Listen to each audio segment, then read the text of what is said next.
Hello అందరికీ, నేను మీ రాధిక. ఇక్కడైతే చికెన్ ప్రాసెస్ చూపిస్తున్నా, చూసేయండి. అందరికీ వచ్చు, ఇంకా నాకే కొంచెం టేస్ట్ అనేది ఒక్కోసారి మిస్ అవుతూ ఉంటుంది. ఉప్పు తక్కువ అవటం ఇలా జరుగుతూ ఉంటుంది.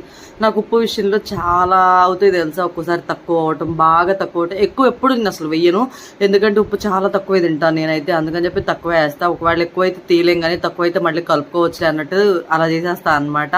మటన్ ఇవాళ సండే కాబట్టి అందరింట్లో చికెన్, మటన్, ఫిష్ ఇవే ఉంటాయి.